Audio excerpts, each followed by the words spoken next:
Today, we're going to dig into a really fascinating piece of history, a speech from 1975 that lays out this radical playbook for how to handle intense hostility. And it's not just about surviving, it's about thriving. So let me just start with this question. What if pressure was the secret to power? I know, it sounds completely backward, right? I mean, we spend our lives trying to avoid pressure, to find comfort. But this speech just flips that whole idea on its head. It asks, what if the very thing that's supposed to crush you is actually the source of your greatest strength? The source for this is a speech given by Reverend Sun Myung Moon back in 1975. And you have to understand the context. He was talking to his followers who were about to be sent all across the globe, often into pretty hostile places. So this wasn't just some nice philosophical idea, it was a literal survival manual. And this quote just gets right to the heart of it all. It's this universal question, you know? We all face it at some point, personally, professionally. When the world is pushing back hard, what do you do? How do you survive?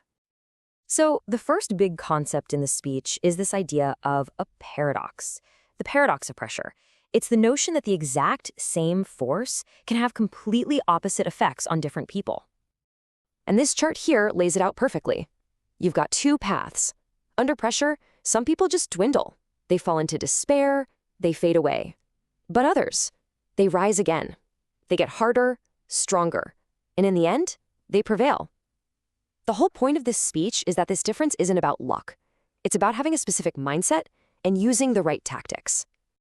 Okay, so that's the big question, right? How do you make sure you end up on the right side of that chart? Well, this is where the playbook comes in, and it uses some really powerful and, honestly, unforgettable analogies.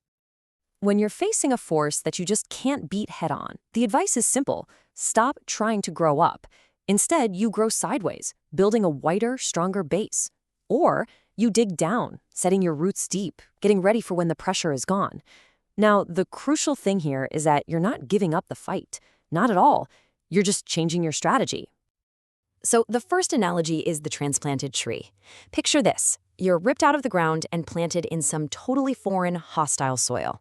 You can't just sit there and wait for things to get better. No, you have to adapt. You have to learn how to pull nutrients from that difficult new ground and make that place your own.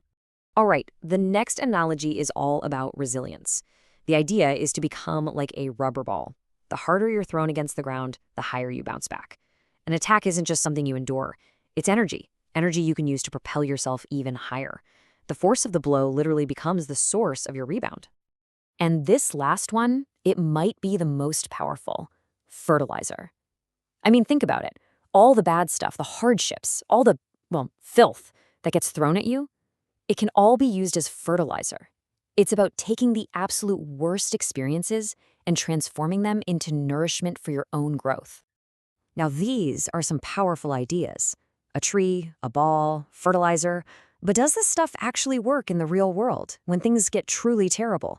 Well, this is where the speech shifts and gives its ultimate proof. Yeah, to really ground these concepts, Moon talks about his own time in a North Korean labor camp. I mean, a place specifically designed to break the human spirit.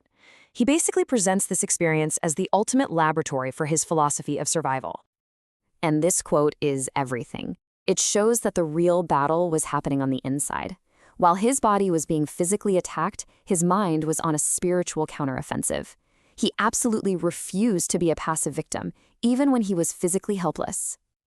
And here's the incredible result of that internal fight. He says that no matter how badly they beat him, they were the ones who got tired. Why? Because in his mind, every single moment, he was convinced he could never be defeated.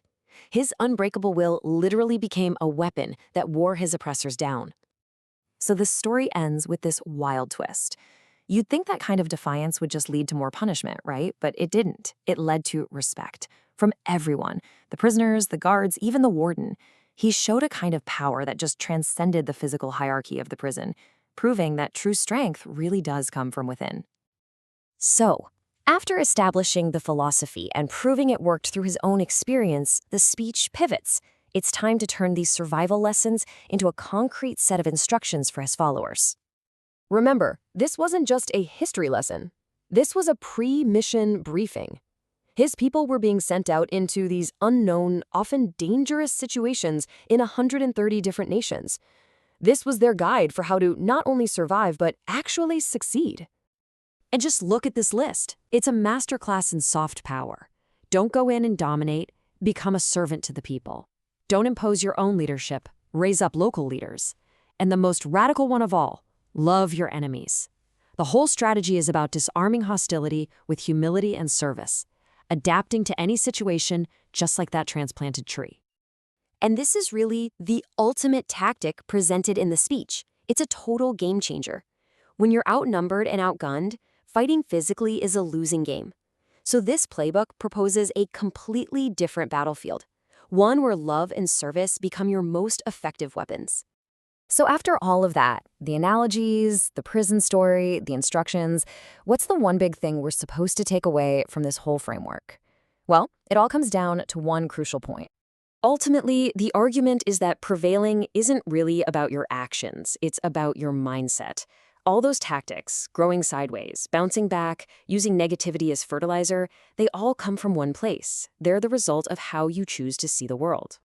And that's really the core of it. It's like a kind of mental alchemy. It's this internal framework that allows you to look at something objectively terrible, oppression, hatred, an attack, and see it not as a barrier, but as raw material for your own strength, for your own growth, and for your eventual victory.